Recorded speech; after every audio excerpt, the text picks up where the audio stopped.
গাছের চারা রোপণ করি তখন সবার আগে পরীক্ষা করে দেখি যে যেখানে আমরা চারা রোপণ করতে চলেছি সেখানকার মাটি আদৌ উর্বর কি না, সেই মাটি সেই চারাকে বাড়তে সাহায্য করবে কিনা। যখন একটা চারা রোপণের আগে আমরা এত কিছু ভাবতে পারি, তাহলে কাউকে বিশ্বাস করার আগে আমরা কেন ভাবি না? জীবনে কখনো এই বিশ্বাসরূপী চারা কোথাও রোপণ করার আগে বোঝার চেষ্টা করুন যে যার উপর আপনি বিশ্বাস করতে চলেছেন সে কি আদৌ আপনার বিশ্বাসের যোগ্য কি না। ভেবে দেখুন সেই ব্যক্তি ভবিষ্যতে গিয়ে আপনার বিশ্বাস ভাঙতে পারে কি না। এটাও ভেবে দেখুন যে যাকে আপনি বিশ্বাস করতে চলেছেন তাকে আপনি বিশ্বাস করলে নিজের জীবনের উদ্দেশ্যে আপনি অগ্রসর হতে পারবেন কি না। আর তার জন্য প্রয়োজন সঠিক সিদ্ধান্ত, পরখ করা, কোনটা উচিত কোনটা অনুচিত সেটা বোঝা। আর তাতে কিন্তু আপনি সন্দেহবাতিক হবেন না, তাতে আপনি আরো নিপুণ হয়ে উঠবেন। তাই যদি আপনি নিপুণ হয়ে উঠতে চান তাহলে বোঝার চেষ্টা করুন, পরখ করে দেখুন, কোনটা উচিত কোনটা অনুচিত বুঝুন। আর বিশ্বাস তখনই করুন যখন আপনি 100% নিশ্চিত হবেন যে সে বিশ্বাসের যোগ্য। আসুন আমার সাথে ভালোবেসে বলুন, রাধা রাধা। রাধা কখনো কখনো আমার জন্য বড়ই সুগন্ধি আতর নিয়ে আসে, পারিজাত ফুলের মালা নিয়ে আসে আমার প্রসাধন করবে বলে, এবং আমার সব থেকে বেশি প্রিয় মাখন নিজে হাতে বানিয়ে আনে আমাকে নিজে হাতে খাইয়ে দেবে বলে, সবকিছু আমাকে প্রসন্ন করবে বলে। কিন্তু আপনি কখনো ভেবেছেন যে এই আতর কিভাবে বানানো হয়? সহস্র ফুলের পাপড়ি একসাথে পিষে নিতে হয়, তারপরে তার থেকে যে রস নিঃসৃত হয় সেই রস দ্বারাই আতর তৈরি হয়। অনেক সংখ্যক ফুলকে অসীম যন্ত্রণা ভোগ করতে হয়, তবে তারা আমার প্রসাধন সামগ্রী হয়ে উঠতে পারে। দুধ থেকে মাখন তৈরি করার জন্য কতটা পরিমাণ মন্থন সহ্য করতে হয় সেটা আপনি জানেন। ঠিক সেই রকমই হলো আমাদের জীবনও। বিপদও আসে, কঠিন পরিস্থিতিও আসে, এর সম্মুখীন হতে শিখুন। মনে রাখবেন আপনি হলেন সেই দুধ যাকে মন্থন সহ্য করতে হবে মাখন হয়ে ওঠার জন্য। মনে রাখবেন আপনি হলেন সেই ফুলের মতন যাদের পিষ্ট হতে হবে সুগন্ধি আতর হয়ে ওঠার জন্য, যাকে এই সংসার পছন্দ করে। কখনো কখনো জীবনে আপনার সাথে খারাপ শুধুমাত্র এই কারণে ঘটে যাতে আপনার শ্রেষ্ঠ রূপ এই সংসারের সামনে আসতে পারে। শুধুমাত্র কঠিন পরিস্থিতি এবং বিপদকে একটা সুযোগ হিসেবে দেখার চেষ্টা করুন। আপনার জন্য এই সংসার বদলে যাবে, সংসারকে দেখার দৃষ্টিভঙ্গি পাল্টে যাবে, আপনার ভাগ্য পাল্টে যাবে, আর এই মন প্রসন্ন হয়ে বলবে, রাধা রাধা। পাশা নামক এই খেলাটি আপনারা নিশ্চয়ই খেলেছেন, না খেলে থাকলে দেখেছেন, আর যদি দেখেও না থাকেন তাহলে নিশ্চিত রূপে শুনেছেন। মহাভারতের এই মহাযুদ্ধ কোথাও না কোথাও এই পাশা নামক খেলার কারণে হয়েছিল। পাশার এই বিচিত্র খেলা, দান, এইসবের কারণে কেউ নিজের মাথায় রাজ মুকুট পরিধান করেছিলেন, আবার সেখানে পরাজিত হওয়ার জন্য কাউকে বনবাসও ভোগ করতে হয়েছিল। কিন্তু এই খেলা সমাপ্ত হওয়ার পরে সমস্ত ঘুঁটি আর এই পাশার ছক একই পুটলিতে স্থান পেল। এটাই হলো আমাদের জীবন। এই সংসারে আমরা জয় পরাজয়ের বিষয়ে এতটাই ভাবি, এত চিন্তা করি যে এই জীবনের খেলার আনন্দটাই উপভোগ করতে পারি না। আর অবশেষে কি হয়? কেউ জয়ী হন, কেউ পরাজিত হন, কিন্তু দুজনেই একই স্থানে পৌঁছে যান। প্রত্যেক ব্যক্তি মৃত্যুর পরে একটি নির্দিষ্ট স্থানেই পৌঁছতে বাধ্য, কিন্তু ততক্ষণ এই জীবন, এই খেলা, তার আনন্দ উপভোগ করুন। এই সংসারে সেই ব্যক্তি শ্রেষ্ঠ স্থানে পৌঁছতে পেরেছেন যিনি এই সংসারকে প্রকাশ প্রদান করেছেন, যিনি কখনো জয় পরাজয় এ বিষয়ে ভাবেননি, শুধু এই জীবনের খেলার আনন্দ উপভোগ করেছেন। এটাই আপনিও করুন, আর আমার সাথে ভালোবেসে বলুন, রাধা রাধা। এই জীবনে তিনটি গুরুত্বপূর্ণ শব্দ আছে যা বোঝা আমাদের কাছে খুব গুরুত্বপূর্ণ, এবং এই তিনটি শব্দের নিজস্ব অর্থ আছে। প্রথম হলো সঙ্গবদ্ধতা, অর্থাৎ একসাথে মিলে কাজ করতে হবে, একসাথে মিলে পরিশ্রম করতে হবে, সামনে এগোতে হবে। এরকম করতে পারলে আপনার শক্তি বৃদ্ধি পাবে, আপনার ক্ষমতা বৃদ্ধি পাবে, আপনি এগোতে পারবেন এবং অনেক দূরে যেতে পারবেন। দ্বিতীয় হলো আত্মবিশ্বাস। হেরে যাওয়া বস্তুও আবার জিতে নিতে পারবেন। যদি আপনার নিজের আত্মবিশ্বাস থাকে তাহলে আপনি কখনো পরাজিত হবেন না। এবং তৃতীয় হলো অহংকার। জয়লাভ করার পরেও কিন্তু এটা আপনাকে পরাজিত করতে পারে। সেই জন্য জীবনে সঙ্গবদ্ধ হন, আত্মবিশ্বাস রাখুন, কিন্তু কখনোই অহংকার করবেন না। এই অহংকার আপনার থেকে সব কিছু কেড়ে নিতে পারে। এই অহংকারের জন্যই মথুরাপতি কংস নিজের পতনের দিকে অগ্রসর হয়েছিলেন। এই অহংকারকে ত্যাগ করুন আর আমার সাথে ভালোবেসে বলুন, রাধা রাধা। এই সংসারে সব থেকে বেশি কঠিন কাজ কোনটা? কেউ বলবেন যুদ্ধ করা, কেউ বলবেন ধন অর্জন করা, আবার কেউ বলবেন জ্ঞান অর্জন করা সব থেকে বেশি কঠিন। এবার প্রত্যেক ব্যক্তির নিজস্ব অভিজ্ঞতা আছে আর সেই অনুসারে তার নিজস্ব একটা উত্তর আছে। সাধারণভাবে দেখতে গেলে এই সংসারে সব থেকে কঠিন হলো তপস্যা করা, অর্থাৎ সব কিছু ত্যাগ করে তপস্যায় নিজেকে বিলীন করে দেওয়া। এবার এর থেকে বেশি কঠিন এই সংসারে আর কি বা হতে পারে? এই সংসারে, এই সমাজে, নিজের পরিবারের মধ্যে থেকেও ধৈর্য ধরে সামনে অগ্রসর হওয়া, এটা হলো সব থেকে কঠিন কাজ। কারণ যখন আপনি তপস্যা করেন তখন সেখানে আপনার ধৈর্য ভাঙার মতো কেউ থাকেন না, না কোনো বন্ধু, না কোনো আত্মীয়, না কোনো শত্রু, কেউ না।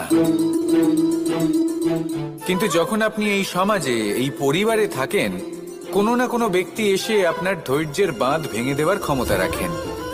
তারা আপনার ধৈর্যের বাঁধ ভেঙে দেয়, আর কখনো কখনো তারা অনিচ্ছাকৃতভাবেই সেটা করে থাকেন। কারণ তাদের মানসিকতা আপনার থেকে আলাদা, তাদের কর্ম আপনার থেকে আলাদা, তাদের দৃষ্টিভঙ্গি আপনার থেকে আলাদা, জীবন যাপন আপনার থেকে আলাদা। সেক্ষেত্রে আপনি ধৈর্যচ্যুত হন, প্রসন্নতা আপনার থেকে ছিনিয়ে নেওয়া হয়। সেই জন্য এই সংসারে, এই পরিবারের থেকেও ধৈর্য ধরে সামনে অগ্রসর হওয়া কোনো পর্বতের শিখরে গিয়ে তপস্যা করার থেকেও অনেক বেশি কঠিন।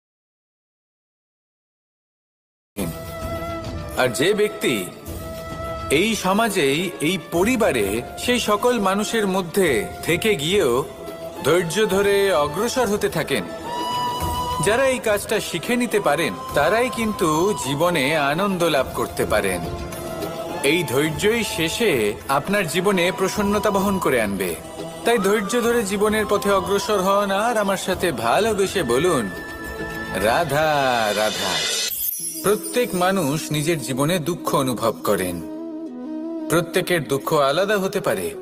কারোর মনে এই দুঃখ থাকে যে সে তার বাবা মায়ের সব ইচ্ছে পূরণ করতে পারেননি।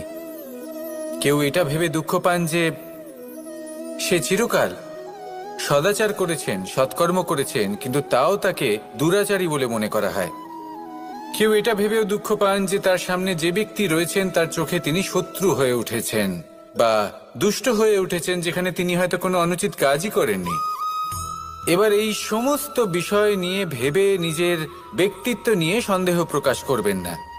যদি নিজের ব্যক্তিত্ব নিয়ে কোনো সন্দেহ থেকে থাকে তাহলে কর্ম সংক্রান্ত প্রশ্ন করুন যে আপনি যা করেছেন তাতে কি উচিত ছিল, কি অনুচিত ছিল। যেটা প্রয়োজন সেটা এটা বোঝার যে আপনার অন্তর্মন, আপনার বিবেক আপনাকে কি বলছে, আর আপনার অন্তর্মন আর আপনার বিবেক আপনাকে যেটা করতে বলবে শুধু সেটাই করুন। আর তারপরে এই সংসার কি বলবে, কি ভাববে সেসব নিয়ে ভাবতে যাবেন না। কারণ এই সংসার তো ঈশ্বরকেও প্রশ্ন করে থাকে, ঈশ্বরকেও দোষী মনে করে। কখনো কখনো যখন কোনো ঘটনা মানুষের ইচ্ছা অনুযায়ী ঘটে না, তখন মানুষ এটা বলে যে হে ঈশ্বর, আপনি আমার পাশে থাকলেন না, আপনি বড়ই কঠোর, এটা আপনার দোষ। যেখানে বেশিরভাগ সময় হয়তো সে নিজেই নিজের কর্মফল ভোগ করছে। আর কখনো কখনো ঈশ্বর হয়তো তার জন্য আরো ভালো কোনো পরিকল্পনা করে রেখেছেন, কিন্তু মানুষ সেটা বুঝতে পারে না। তাই দিনের শেষে যেটা প্রয়োজন সেটা হলো নিজের মনের কথা বুঝতে হবে। আপনার বিবেক কি বলছে শুধু সেটাই করুন আর সামনে এগোতে থাকুন। আমার সাথে ভালোবেসে বলুন, রাধা রাধা। পরিবর্তন, এটা হলো সৃষ্টির অমূল্য নিয়ম। এই সংসারে সবকিছু সময়ান্তরে পরিবর্তিত হয়, এই সময়ও পরিবর্তিত হয়। পরিবর্তন চিরকাল হয়ে এসেছে আর চিরকাল হতে থাকবে, কিন্তু এবার আমরা সেই পরিবর্তন কিভাবে লাভ করব যেটা আমাদের প্রয়োজন, যেটা আমরা চাই। আমরা জীবনে বিকাশ চাই। এই বিকাশ কিভাবে লাভ করতে পারি? এই প্রকৃতি কিন্তু আমাদের অত্যন্ত উত্তম উদাহরণ দিয়ে বুঝিয়েছে। একটি বিন্দুর উদাহরণ দিয়েছে যা ভবিষ্যতে একটা বিশাল নদীর আকার ধারণ করে। এটা কিভাবে হয়? মেঘ থেকে একটি বিন্দু ঝরে পড়ে সেই পর্বতের ওপর যেখানে হিম আছে। সেই হিমের সংস্পর্শে আসা মাত্র সেই বিন্দুর সাথে আরো বেশ কিছু বিন্দু যুক্ত হয়। তারপর তারা অগ্রসর হয়, আরো কিছু বিন্দু যুক্ত হয়, আস্তে আস্তে একটা ক্ষীণ ধারার রূপ ধারণ করে এবং সেটাই ভবিষ্যতে আরো এগোতে থাকে। অনেকটা যাওয়ার পর যখন অনেক সংখ্যক বিন্দু একসাথে যুক্ত হয় তখন সেটা বিশাল নদীর আকার ধারণ করে। এবার আমরা মানুষ বলে আমাদের সাথে এই নিয়মের অন্যথা হয় তা নয়। আমরাও এই প্রকৃতির অংশ, আমাদের ক্ষেত্রেও একই নিয়ম প্রযোজ্য। যখন পরিশ্রম করে অনেক সংখ্যক বিন্দু আমরা একত্রিত করব তখনই পরিবর্তনের নদী প্রবাহিত হবে। প্রয়োজন হলো নিরন্তর পরিশ্রম করা এবং ধৈর্য ধরা। এটা করতে থাকুন, জীবনে সবকিছু লাভ করতে পারবেন, কারণ প্রকৃতি আমাদের এটাই শিখিয়েছে। আর আমরা এই ব্রহ্মরই একটি অংশ, যার দ্বারা এই ব্রহ্মাণ্ড নির্মিত। আসুন আমার সাথে ভালোবেসে বলুন, রাধা রাধা। কখনো এই প্রকৃতির দিকে তাকিয়ে থাকবেন। এই প্রকৃতি অনেক ধরনের শিক্ষা দেয়। কোন একটা গাছকে দেখুন কিভাবে সে মাটি থেকে জল শুষে নেয়।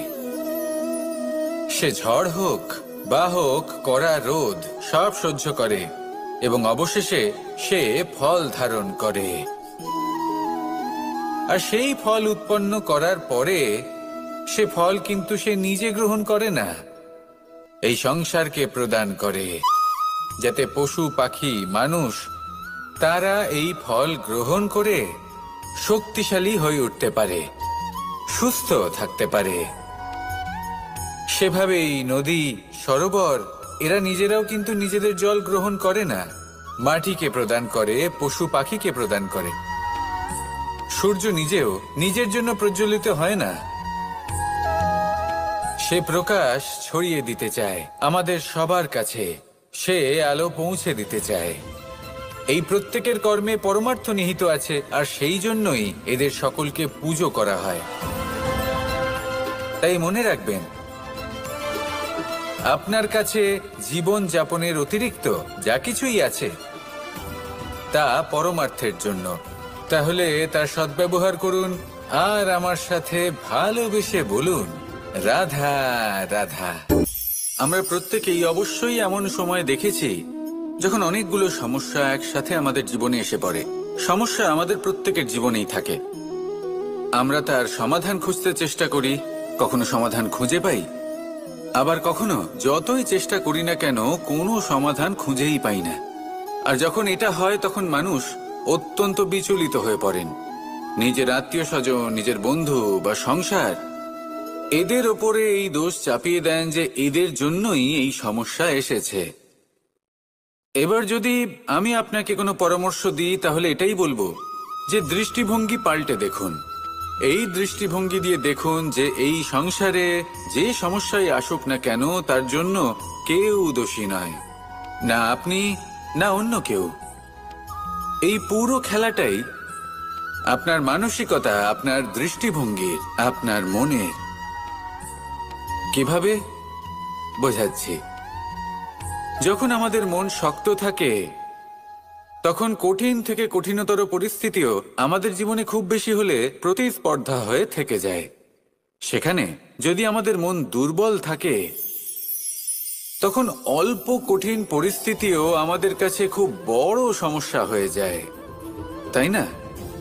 একটা শক্ত মন কঠিন পরিস্থিতিকে প্রতিস্পর্ধা হিসেবে দেখে আর তার মধ্যেও একটা সুযোগ খুঁজে নেয়। আমাদের শুধু এটাই করতে হবে। এই সংসারে অন্য কাউকে দোষী মনে করলে আপনার সমস্যা দূর হয়ে যাবে না। সেই জন্য এই সংসারকে দোষ দেওয়ার বদলে এই সমস্যার মূলে চলে যান, সেটাকে বুঝুন, নিজের এই মনকে শক্ত করে তুলুন। যদি আপনার মন শক্তিশালী হয়, তাহলে এই সংসারে অনেক বড় বড় কঠিন থেকে কঠিনতর পরিস্থিতিও যদি আসে, আপনার জীবনে যতই বড় বড় সমস্যা আসুক না কেন, আপনার লক্ষ্য লাভে বাধা দিতে পারবে না। আসুন আমার সাথে ভালোবেসে বলুন, রাধা রাধা। আমরা সবাই পাথর দেখেছি, পর্বতও দেখেছি, শুকনো পাতাও দেখেছি, শ্যামল বনানীও দেখেছি। কখনো ভেবেছেন পাথরের অস্তিত্ব কিন্তু ততক্ষণ পর্যন্ত যতক্ষণ সে পর্বতের গায়ে আটকে থাকে। যখন সেই পর্বত থেকে সেই পাথর ভিন্ন হয়ে যায় ও নিজের অস্তিত্ব হারিয়ে ফেলে। আস্তে আস্তে কখনো পাথর কেটে বা কখনো পিষ্ট হয়ে সেই পাথর আস্তে আস্তে মাটিতে পরিণত হয় এবং পূর্ণরূপে নিজের অস্তিত্ব হারিয়ে ফেলে। এটাই পাতার সাথেও হয়। এই পাতা যতক্ষণ গাছের ডালের সাথে যুক্ত ততক্ষণ তার অস্তিত্ব থাকে। যখনই ডাল থেকে বিচ্ছিন্ন হয়, সেও নিজের অস্তিত্ব হারিয়ে ফেলে। আর এটাই আমাদের সাথেও হয়। যতক্ষণ আমরা নিজেদের আপনজনের সাথে যুক্ত থাকি, আমাদের অস্তিত্ব বজায় থাকে। যখন আপনজনদের সাথে সম্পর্ক ছিন্ন করি, তখন আমরাও আমাদের অস্তিত্ব হারিয়ে ফেলি। এবার এই সংসারের প্রত্যেক ব্যক্তি স্বতন্ত্র থাকতে চান, আর অনেক ব্যক্তি স্বতন্ত্র থাকবেন বলে আপনজনদের দূরে করে দেন আর তাদের সাথে এই সম্পর্ক ছিন্ন করেন। এটা কি সত্যি প্রয়োজন? আপনজনদের সাথে সম্পর্ক ছিন্ন করে নিজের অস্তিত্ব হারিয়ে ফেলা প্রয়োজনীয়, নাকি আপনজনদের সাথে সম্পর্ক বজায় রেখে নিজেদের স্বতন্ত্র করে রাখা সেটা আবশ্যক? নির্বাচন আপনারই। আসুন আমার সাথে ভালোবেসে বলুন, রাধা রাধা। আপনি কি কখনো নৌকা যাত্রা করেছেন? করে না থাকলেও নিশ্চয়ই দেখেছেন যে এই জল যা নিজের অন্তরে সব কিছু সমাহিত করে নিতে পারে, এই নৌকা সেই জলের ওপরেই ভেসে থাকে। নদীর স্রোত কাটিয়ে সে সামনে অগ্রসর হয়। কিন্তু যদি এই নৌকায় কোনো ছিদ্র হয়, তাহলে কিন্তু সেই নৌকা ডুবে যাবে। আর এতে কোনো তফাৎ হবে না যে সেই ছিদ্র ছোট নাকি বড়, নৌকা ডুবে যাবে। এই ছিদ্র হলো আমাদের জীবনে আমাদের অপগুণ, আমাদের দোষ, আমাদের বিকার। কখনো এটা ভাববেন না যে এই দোষ খুবই ছোট, এতে কিছুই যাবে আসবে না। না, সেই ছোট দোষ, সেই ছোট বিকার যদি সেটাকে শুধরে না নেন, তাহলে সেটা আপনাকে আপনার পতনের দিকে নিয়ে যাবে। শেষ পর্যন্ত এটা আপনার ওপর নির্ভরশীল যে আপনি কি চান। আপনার জীবনের এই নৌকা এভাবেই ডুবে যেতে দেখবেন, নাকি নিজেকে শুধরে নিয়ে সেই নৌকার সেই ছিদ্রটাকে ভরিয়ে তুলতে চাইবেন? নির্বাচন আপনার। আসুন আমার সাথে ভালোবেসে বলুন, রাধা রাধা। জল, জলই পৃথিবীতে বেঁচে থাকার জন্য আবশ্যক তো বটেই, কিন্তু এই জল আমাদের একটা অত্যন্ত গুরুত্বপূর্ণ শিক্ষা প্রদান করে। কখনো এই জলকে দেখেছেন? যে পরিস্থিতিতেই এই জল প্রবাহিত হোক না কেন, এর উপর যা কিছুই প্রভাব থাকুক না কেন, এর পথে যতই বাধা আসুক না কেন, তার মধ্যে থেকে ও নিজের পথ ঠিক বের করে নেয়, কিন্তু নিজের প্রবাহ থামতে দেয় না, ক্রমাগত অগ্রসর হতে থাকে। সেরকমই একটা শিক্ষা যেটা আমরা জল থেকে পেয়ে থাকি, তা হলো এটা: আমরা যখন জলের দিকে তাকাই, তখন আমরা নিজের প্রতিবিম্ব দেখি, স্পষ্টভাবে দেখতে পাই। কিন্তু তখনই দেখতে পাই যখন এই জল শান্ত থাকে, স্থির থাকে। যদি এই জল অশান্ত হয়ে থাকে, স্থির না হয়, তাহলে আমরা এতে নিজের প্রতিবিম্ব দেখতে পাই না। এটাই আমাদের মনের সাথেও হয়ে থাকে। যখনই জীবনে কোনো সংকট আসে, যদি আমরা শান্ত মনে, স্থির মনে সিদ্ধান্ত নিই, তাহলে সেটা এমন একটা শীতল সিদ্ধান্ত হবে যেটা আমাদের ভবিষ্যৎকে একটা শ্রেষ্ঠ স্থানে নিয়ে যাবে। যদি এই মন অশান্ত হয়, বিচলিত হয়, পীড়িত হয়, দুঃখিত হয়ে থাকে, রুষ্ট হয়ে থাকে, তাহলে অনেক সময় আমরা এমন সিদ্ধান্ত নিই যেটা আমাদের জন্য অনুচিত প্রমাণিত হয়। যখন আপনি ক্রুদ্ধ ছিলেন বা দুঃখের বশে ছিলেন, তখন অনেক সময় হয়তো এমন সিদ্ধান্ত নিয়েছেন যেটার জন্য ভবিষ্যতে আপনি অনুশোচনা করেছেন। এবার দেখুন, এই আবেগগুলো থেকে আমরা পালাতে পারবো না, কিন্তু এই আবেগগুলো আপনার উপর কতটা প্রভাব ফেলবে সেটা আমরা অবশ্যই ঠিক করতে পারি। এই মনকে আমরা নিয়ন্ত্রণ করতে পারি। এটাই করুন, চিন্তা করুন, এই মনকে শান্ত রাখুন, স্থির হতে চেষ্টা করুন, আর তারপরে সিদ্ধান্ত নিন। আসুন আমার সাথে ভালোবেসে বলুন, রাধা রাধা। এই সংসারে ভৌতিক বস্তুরও নিয়তি আছে। যারাই এই সংসারে আসে বা উৎপন্ন হয়, তারা কিছুমাত্র সময় পর্যন্তই এখানে থাকতে পারে, আর তারপরে সেও লুপ্ত হয়ে যায়, অর্থাৎ সে নিজেও এই পঞ্চমহাভূতে সমাহিত হয়ে যায়।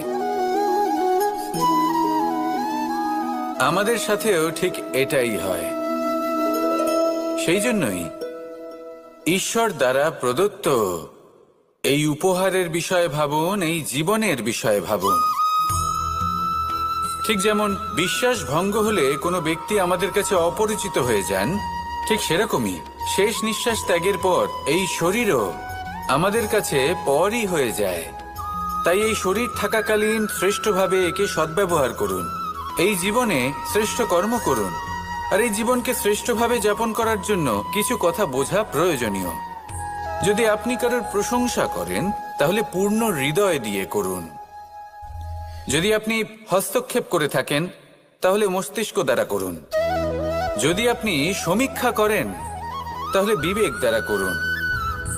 যদি আপনি ধন অর্জন করতে চান, তাহলে নীতি অনুসারে চলুন। যদি জীবনযাপন করতে চান, তাহলে রীতি মেনে করুন। আর যদি ঈশ্বরের ভজন করতে চান, তাহলে ভক্তিভাব নিয়ে করুন।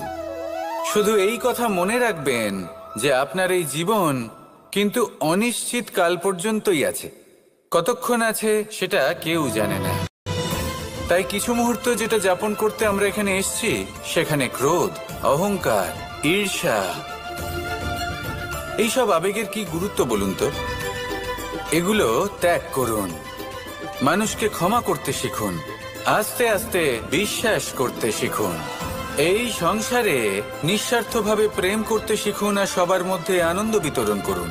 তাই এই সব গুণ যদি আপনি আত্মসাৎ করতে পারেন, তাহলে আপনার জীবনে শুধু আনন্দ এবং আনন্দই বিরাজমান হবে।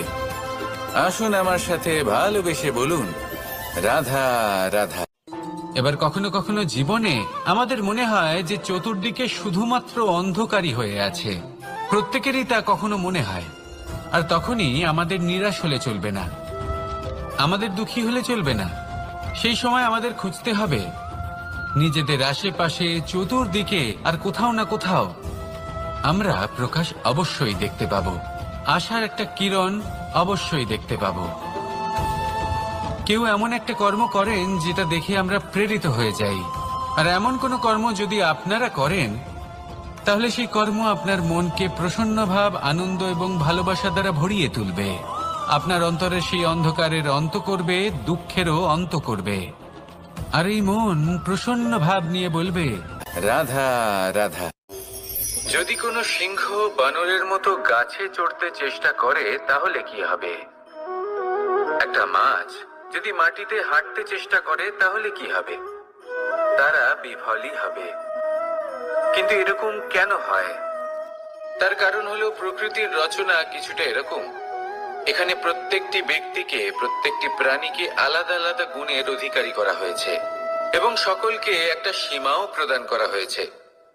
এবার এই যে বৃক্ষ, পশু, পাখি, এদের মধ্যে সেই ক্ষমতাই নেই যে এরা নিজেদের যাচাই করতে পারবে, নিজেদের সীমাগুলো বুঝতে পারবে, নিজেদের সদ্গুণগুলো চিনতে পারবে, এরা সেটা করতে পারবে না।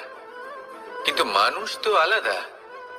মানুষের কাছে সেই বিশেষ শক্তি আছে যে তারা পূর্ণরূপে নিজেদের যাচাই করতে পারবে, নিজেকে পূর্ণরূপে বুঝতে পারবে, নিজের দোষ, নিজের অপগুণ, নিজের সদ্গুণ, নিজেদের সীমাগুলো তারা বুঝতে পারবে।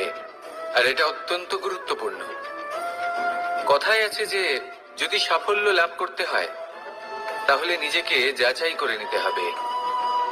তাই নিজেকে যাচাই করুন, নিজের সাথে পরিচিত হয়ে যান এবং জীবনে কর্ম করতে থাকুন। সাফল্যের শিখরে অবশ্যই পৌঁছে যাবেন। আর ওখানে যদি যান তাহলে এই মন প্রসন্ন হয়ে অবশ্যই বলবে, রাধা রাধা। বনের মধ্যে যদি আপনি কোনো বিষাক্ত সাপ দেখেন তাহলে কি করবেন? আপনি তখনই তার থেকে দূরে পালাতে চেষ্টা করবেন। আর এটা কেন করবেন? নিজের রক্ষার্থে। এই কথা আমি নয় মেনে নিলাম, কিন্তু নিজের জীবনে এটা করেন না কেন? আপনি যেখানেই যান, যে স্থানেই যান না কেন, প্রত্যেক সময়, প্রত্যেক মুহূর্তে এমন বিষাক্ত সাপ আপনি অবশ্যই খুঁজে পাবেন। আর সেই সাপ নয় যাদের আপনি বনে খুঁজে পাবেন, এরা হলো সেই সাপ যা আপনাকে পাপ করতে বাধ্য করবে। আপনার অন্তরের বাসনা, ক্রোধ, অহংকার, লোভ, ঈর্ষা এদের বৃদ্ধি ঘটাবে। দেখুন, বনের এই সাপ আপনাকে একবার ছেড়ে দিতেও পারে, ছোবল নাও মারতে পারে, কিন্তু এই যে পাপরূপী সাপ আছে তা অবশ্যই ছোবল মারবে। কর্ম যদি করেন তাহলে অবশ্যই ফল পাবেন। সেই জন্য যখনই কোথাও যাবেন, যদি এমন কাউকে দেখেন, যদি এমন কিছু দেখেন যে আপনাকে পাপ করতে বাধ্য করছে, তাহলে সেই মুহূর্তে সেখান থেকে পালিয়ে যান। যেমন বনের সাপ দেখে আপনি পালাতে থাকেন। সৎকর্মের রক্ষা অত্যন্ত আবশ্যক। আসুন আর আমার সাথে ভালোবেসে বলুন, রাধা রাধা। মনুষ্য জীবনের সব থেকে বেশি গুরুত্বপূর্ণ